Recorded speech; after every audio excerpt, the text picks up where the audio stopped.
आदेश. मी नादभक्त आदित्य गाडे पाटील. तर भरपूर जणांचा प्रश्न होता की मानसपूजा कशी करावी. श्री नवनाथ पोथीचे आपले रोजचे पारायण पूर्ण झाल्यावर त्याच आसनावर डोळे बंद करून बसावे व डोळ्यापुढे कोणतेही एका आपल्याला जास्त आवडणाऱ्या नाथांची मूर्ती आणावी. मात्र ही मूर्ती दगडी नसावी तर जिवंत स्वरूपातील असावी. त्यानंतर त्यांना नम्र भावाने मनाने वंदन करून आपण एरवी करतो तशी पूजा परंतु मनाने करण्यास सुरुवात करावी.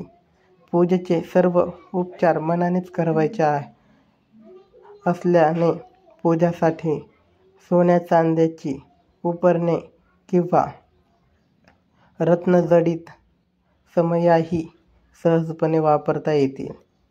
ही पूजा सुरू असताना ओम चैतन्य गोरक्षनाथाय नमः किंवा ओम चैतन्य जालंधरनाथाय नमः इत्यादी कोणताही मंत्र आपणास आवडीनुसार सतत मनामध्ये सुरू असावा. त्यामुळे चित्त एकत्र जात नाही व एकाग्र साधण्यास मदत होते.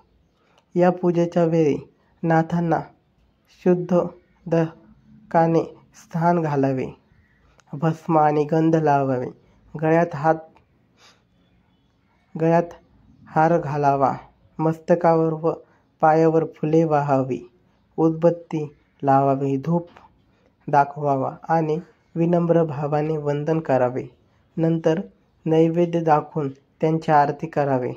त्यांच्या पायावर डोके ठेवून त्यांची कृपा होण्यासाठी प्रार्थना करावी. इतरही काही मागे असल्यास ते मागावे.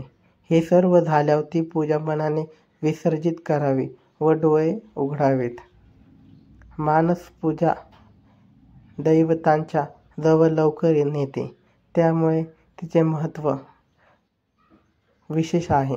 या मानसपूजेला वेळही कमी लागतो व ती कोणत्याही साधनाशिवाय व कुठेही. तुम्हाला जर माहिती आवडली असेल तर नक्की कमेंट्समध्ये सांगा. आदेश. अलख निरंजन.